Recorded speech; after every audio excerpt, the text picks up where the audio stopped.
नमस्कार मित्रों, मैं शुभम शर्मा स्वागत करता हूं आप सबका एक बार फिर से अपने हिंदी के ज्योतिष चैनल में, जिसका नाम है कुंडली का ज्ञान। मित्रों, हमारे इस चैनल का उद्देश्य मात्र केवल आपकी जन्म पत्रिका का विश्लेषण करना नहीं है। हम ये भी चाहते हैं कि हम अधिक से अधिक मात्रा में आप सभी को ज्योतिष से रिलेटेड बातें बता पाएं और आप उसको सीख पाएं। तो उसी श्रृंखला को आगे बढ़ाएंगे और अपने आज की वीडियो में हम जानेंगे मेष लग्न की कुंडली के बारे में।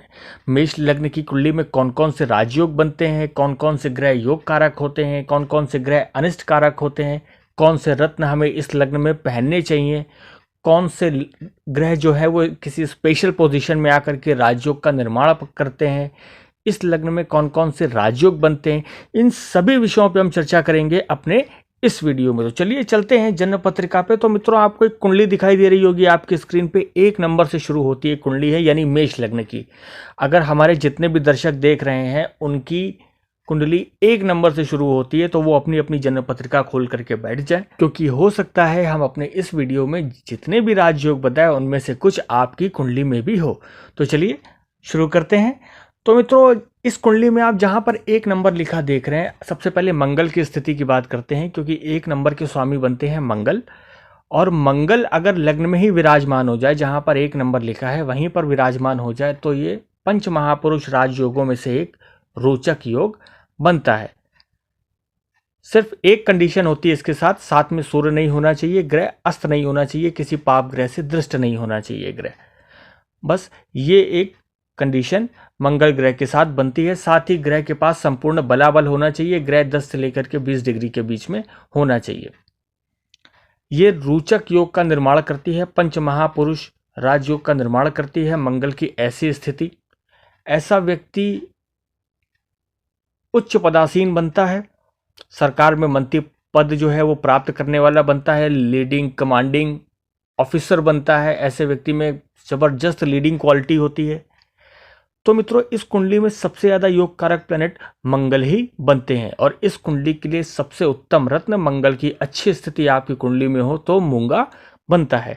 अब बात करते हैं मंगल की दूसरी स्थिति की। अब मंगल कुंडली के दशम भाव में आ जाए, जहां पर 10 नंबर लिखा हुआ है, तो यहां पे भी रोचक राजयोग बनता है। साथ ही साथ अगर इसी 10वें भाव में मंगल विराजमान हो, पूर्ण बलाबल के साथ हो, किसी पाप ग्रह से दृष्ट ना हो, सूर्य से अस्त ना हो, तो वो कुल दीपक योग का भी निर्माण करता है, क्योंकि मंगल यहाँ पे उच्च की स्थिति में आ जाते हैं।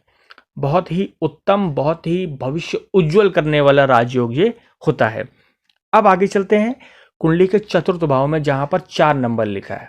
यहां पर अगर गुरु विराजमान हो जाए तो हंस राजयोग का निर्माण करते हैं। ऐसा व्यक्ति सभी प्रकार की सुख समृद्धि को भोगने वाला होता है, सभी प्रकार के भौतिक सुख उसको प्राप्त होते हैं, समाज में उसको बहुत आदर और सम्मान की नज़रों से देखा जाता है।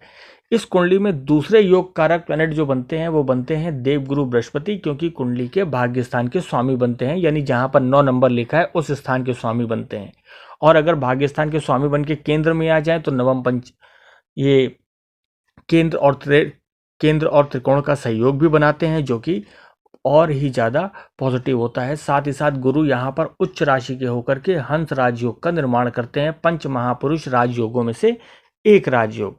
अब इस कुंडली में दूसरे योग कारक देवगुरु बृहस्पति बनते हैं। तो यदि अगर आपकी कुंडली में वो उत्तम अवस्था में है, बल की कमी है या किसी प्रकार की और कोई उनके साथ समस्या है, तो आप अपनी फर्स्ट फिंगर में पुखराज धारण कर सकते हैं, आपके लिए बहुत ज़्यादा उत्तम होगा।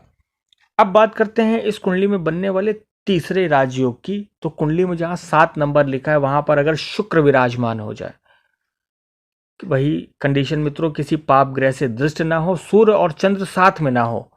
शुक्र के सूर्य और चंद्र साथ में नहीं होने चाहिए, नहीं तो मालव्य योग दूषित हो जाता है। तो मित्रों, अगर यहां पर शुक्र विराजमान हो जाए तो मालव्य योग का निर्माण करते हैं। बहुत जबरदस्त माला माल करने वाला योग होता है अगर अपनी पूर्ण स्थिति में ये हो तो। ऐसे व्यक्ति के पास कभी धन की कमी नहीं होती, सभी प्रकार के सुखों का भोग करता है। ऐसा व्यक्ति अत्यधिक भौतिक सुखों को, लगभग सभी भौतिक सुखों को भोगता है, अगर उसकी कुंडली में शुक्र इस अवस्था में हो। अब बात करते हैं मित्रों इस कुंडली में बनने वाले एक 5वें राजयोग के बारे में, कि जहां पर 10 नंबर लिखा है, अगर वहां पर शनि विराजमान हो जाए, और साथ ही साथ शनि जहाँ पर 7 नंबर लिखा है वहाँ पर विराजमान हो जाए। इन दो स्थितियों में अगर शनि विराजमान हो जाए, जहाँ पर 7 नंबर लिखा है और जहाँ पर 10 नंबर लिखा है, तो वो शश योग का निर्माण करते हैं। कुंडली के लिए बहुत बड़ा पॉजिटिव होता है अगर शनि यहाँ पर बैठ जाए।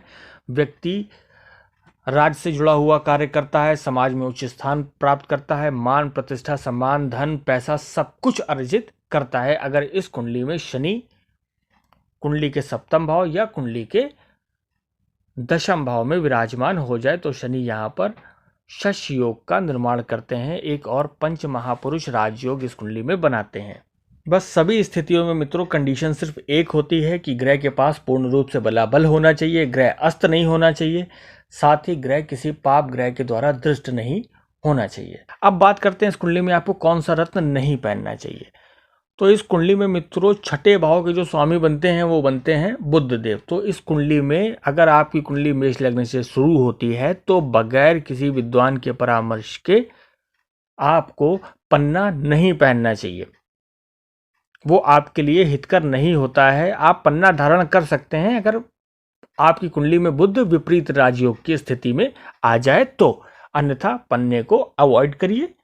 और इस कुंडली में आपके जो देव गुरु बनते हैं, वो जो इष्ट देव बनते हैं वो सूर्य देव ही बनते हैं। तो मित्रों ये थे मेष लग्न में बनने वाले राजयोग, मेष लग्न के योग कारक ग्रह, और साथ ही साथ कौन कौन से रत्न धारण कर सकते हैं और कौन से रत्न धारण नहीं करने चाहिए। हम आशा करते हैं आपको हमारा वीडियो पसंद आया होगा, आपको कुछ सीखने को मिला होगा। अगर इसी प्रकार आप चाहते हैं कि हम इसी प्रकार के और वीडियोस डालें जिससे आपका ज्योतिष से रिलेटेड ज्ञानवर्धन हो सके, तो हमें कमेंट बॉक्स में ज़रूर बताइएगा। हम जल्द से जल्द मिलते हैं आपसे अपने अगले वीडियो में। तब तक के लिए बहुत बहुत धन्यवाद।